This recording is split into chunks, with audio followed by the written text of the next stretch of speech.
How Peter came to know Jesus.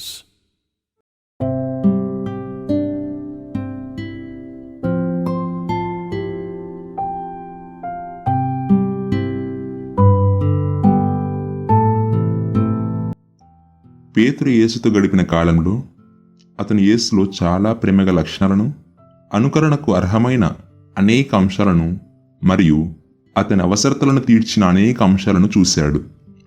పేతురు యేసుల దైవమును అనేక విధాలుగా చూసినప్పటికీ, చాలా ప్రేమగల లక్షణాలను గుర్తించినప్పటికీ అతనికి మొదట యేసుని గురించి తెలియదు. పేతురు తన 20 సంవత్సరాల వయసులో యేసును వెంబడించుటకు ప్రారంభించాడు. అతను 6 సంవత్సరాలను ఆయన్ను వెంబడించాడు. ఆ సమయంలో అతను ఎన్నడూ యేసును తెలుసుకోలేదు. పేతురు పూర్తిగా యేసుని కేవలం అభిమానంతో వెంబడించాడు. గలిలయ సముద్రం ఒడ్డున యేసు మొదటిసారిగా తనని పిలిచినప్పుడు ఆయన ఇలా అడిగాడు, సీమోను బర్యోనా, నీవు నన్ను వెంబడిస్తావా?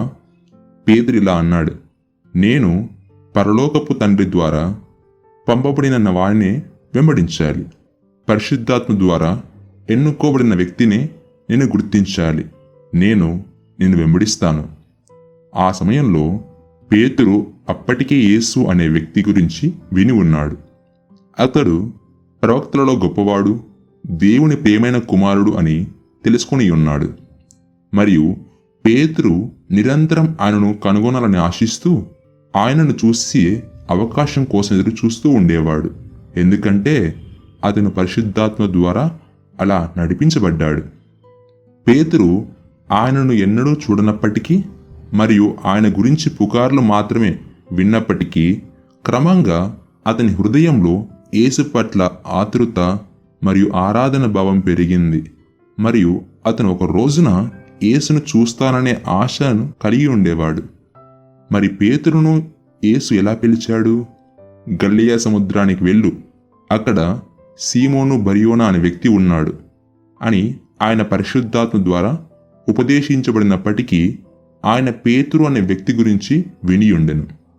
ప్రజలు సీమోను బర్యోనా అనే వ్యక్తి యొక్క ప్రసంగాన్ని విన్నారని, అతను కూడా పరలోక రాజ్య సువార్తను ప్రకటించాడని మరియు అతనిని విన్న ప్రజలందరూ కన్నీళ్లతో కదిలించబడ్డారని ఎవరో చెప్పడం యేసు విన్నాడు.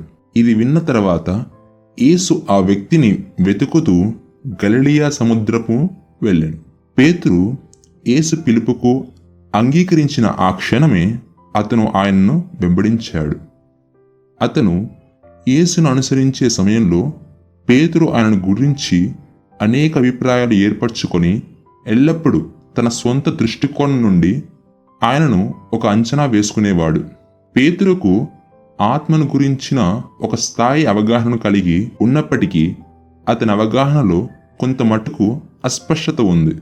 అందుకే నేను పరలోకపు తండ్రి ద్వారా పంపబడిన వారిని వెంబడించాలి, పరిశుద్ధాత్మ ద్వారా ఎన్నుకోబడిన వ్యక్తిని నేను తప్పక అంగీకరించాలి అని అతను అన్నాడు. యేసు చేసిన క్రియలు అతనికి అర్థం కాలేదు మరియు వాటిని గురించిన స్పష్టత లేదు. పేతురు కొంతకాలం ఆయనను వెంబడించిన తరువాత ఆయన చేసిన క్రియలపై, చెప్పిన సంగతుల విషయమై మరియు యేసు వ్యక్తిత్వంపై ఆసక్తిని పెంచుకున్నాడు. ప్రేమ మరియు గౌరవం అనే 2 విషయాలను యేసు పురికొల్పాడని అతను భావించాడు. అతను ఆయనతో సహవాసం చేయడానికి, ఆయనతో ఉండటానికి మరియు యేసు మాటలు వినడానికి ఇష్టపడిన తర్వాతే అతనికి సహాయ సహకారాలు అందాయి. అతను యేసును వెంబడించిన కాలంలో పేతురు ఆయన జీవితం గురించిన ప్రతీది గమనించి ఆయన చర్యలు, మాటలు, కదలికలు మరియు హావభావాలను హృదయానికి హత్తుకున్నాడు. యేసు సాధారణ మనుషుల వల్లే లేడనే లోతైన అవగాహన అతనికి కలిగింది. యేసు యొక్క మానవ రూపం చాలా సాధారణమైనప్పటికీ ఆయన మానవుని పట్ల ప్రేమ, కరుణ మరియు సహనమనే సుగుణాలతో నిండి ఉన్నాడు. ఆయన చేసిన క్రియలైన లేదా చెప్పిన ప్రతీది ఇతరులకు గొప్ప సహాయాన్ని చేకూరుస్తాయి మరియు పేతురు ఇంతకు ముందెన్నడూ చూడని వాటిని లేదా పొందని వాటిని యేసులో చూశాడు మరియు ఆయన నుండి పొందాడు. యేసుకు గొప్ప స్థితి లేకపోయినా లేదా ఆయన అసాధారణమైన మానవుడిగా ఉండకపోయినా అతను ఆయనలో చూశాడు. ఆయన గురించి అతను నిజమైన అసాధారణ తత్వాన్ని మరి గొప్ప విశేష భావాన్ని కలిగి ఉన్నాడు. పేతురు దానిని పూర్తిగా వివరించలేనప్పటికీ యేసు అందరికంటే విభిన్నంగా నడుచుకుంటున్నాడని అతను చూడగలిగాడు. ఎందుకంటే ఆయన చేసిన కార్యములు సాధారణ మనుషులు చేసే క్రియల కంటే చాలా భిన్నంగా ఉండేవి. పేతురుకు యేసుతో పరిచయం ఉన్నప్పటి నుండి యేసు నడవడిక లేక యేసు ప్రవర్తన సాధారణ మానవునికి భిన్నంగా ఉందని గమనించాడు. ఆయన ఎల్లప్పుడూ స్థిరంగా వ్యవహరించాడు మరియు ఎప్పుడూ తొందరపాటుతో గాని అతిశయోక్తితో గాని లేదా ఒక విషయాన్ని తక్కువగా కనపరచడం కానీ చేయలేదు. ఆయన తన నడవడిని లేక ప్రవర్తనను సాధారణమైనదిగాను మరియు అద్భుతమైనదిగాను ప్రత్యక్షపరచుకున్నాడు. సంభాషణలో యేసు చాలా సాధారణంగా కృపతో మాట్లాడాడు మరి ప్రశాంతంగా నవ్వుతూ సంభాషించేవాడు. అయినప్పటికీ ఆయన తన కార్యమును నిర్వహిస్తున్నప్పుడు ఆయన తన హుందాతనాన్ని ఎన్నడూ కోల్పోలేదు. యేసు కొన్నిసార్లు మౌనంగా ఉండేవాడని, మితభాషి అని, మరికొన్నిసార్లు ఎడతెగక మాట్లాడుతున్నాడని పేతురు చూశాడు. కొన్నిసార్లు ఆయన తుల్లిపడి ఉల్లాసంగా ఉండే పౌరంలా ఎంతో సంతోషంగా కనిపించేవాడు. మరికొన్నిసార్లు ఆయన దుఃఖముతో నిండిన తల్లి వలె వేదనతో కనిపిస్తూ మాట్లాడకుండా ఎంతో విచారంతోనూ బాధతోనూ కనిపించేవాడు. కొన్నిసార్లు ఆయన శత్రువును చంపడానికి ధైర్యంతో నిండిన ఒక సైనికుడిలా కోపంతో నిండి ఉండేవాడు. లేక కొన్ని సందర్భాల్లో ఆయన గర్జించు సింహం వలె ఉండేవాడు. కొన్నిసార్లు ఆయన నవ్వేవాడు, ఇతర సమయాల్లో ప్రార్థించేవాడు మరియు ఏడ్చేవాడు. యేసు ఎలా ప్రవర్తించినా పేతురు ఆయన పట్ల అపరిమితమైన ప్రేమను మరి గౌరవాన్ని పెంచుకున్నాడు. యేసు నవ్వు అతని సంతోషంతో నింపింది. యేసు దుఃఖం అతని దుఃఖంలోకి నెట్టింది. యేసు కోపం అతనికి భయాన్ని పుట్టించింది. అయితే ఆయన కనికరము, క్షమాగుణము మరి ఖండితమైన ప్రవర్తన అన్నవి ప్రజలు యేసును నిజంగా ప్రేమించినట్లు, ఆయన పట్ల నిజమైన భక్తిని మరియు వాంఛను వృద్ధి చేసుకున్నట్లు చేశాయి. అయితే పేతురు యేసుతో కలిసి కొన్నేళ్లు జీవించిన తర్వాతే క్రమంగా వీటన్నింటినీ గ్రహించాడు. పేతురు ప్రత్యేకించి సున్నితమైన వ్యక్తి, సహజమైన తెలివితేటలతో జన్మించాడు. అయినప్పటికీ అతను యేసును వెంబడించేటప్పుడు చాలా బుద్ధిహీనపు పనులు చేశాడు. ఆరంభంలోనే యేసును గురించిన కొన్ని ఆలోచనలు కలిగి అతను ఇలా అడిగాడు: ప్రజలు నీవు ప్రవక్త అని అంటున్నారు, కాబట్టి నువ్వు 8 ఏళ్ల వయసులో ఉన్నప్పుడు విషయాలు అర్థం చేసుకోవడం ప్రారంభించినప్పుడు నీవు దేవుడవని నీకు తెలుసా? నీవు పరిశుద్ధాత్మ ద్వారా జన్మించావని నీకు తెలుసా?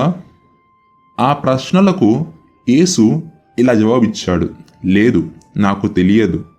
నేను సాధారణ వ్యక్తిలా నీకు అనిపించడం లేదా? నేను అందరిలాగే సాధారణ మనిషిగానే ఉన్నాను. తండ్రి పంపే వ్యక్తి సాధారణ వ్యక్తే గాని అసాధారణ వ్యక్తి కాదు.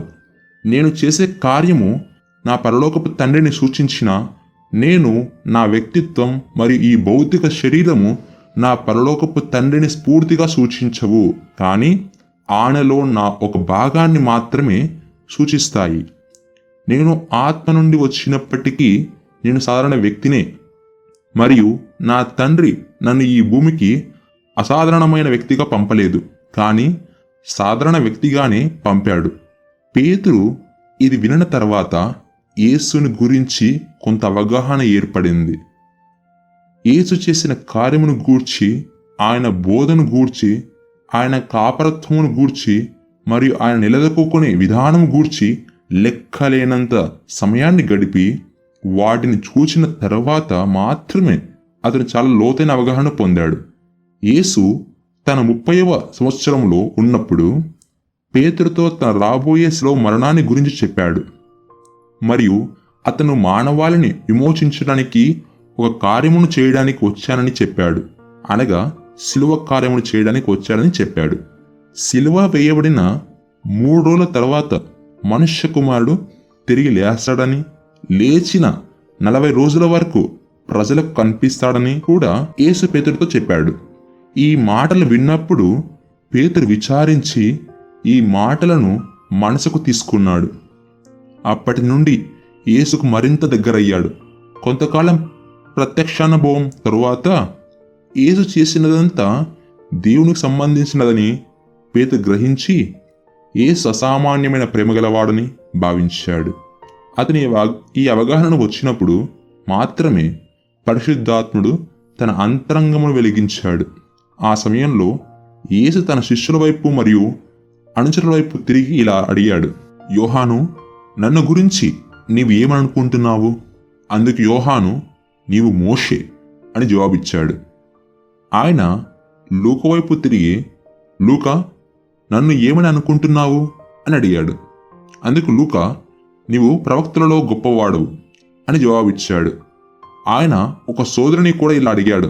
అందుకు ఆమె, యుగ యుగాలలో ప్రవచించిన ప్రవక్తలలో నీవు గొప్పవాడవు. నీ ప్రవచనాల కంటే ఎవరి ప్రవచనాలు గొప్పవి కావు, లేదా నీకంటే ఎక్కువ జ్ఞానం ఎవరికీ లేదు, నీవు ప్రవక్తవి అని జవాబిచ్చింది. అప్పుడు యేసు పేతురు వైపు తిరిగి, పేతురు, నేనెవరినని నీవు చెప్పుచున్నావు అని అడిగాడు.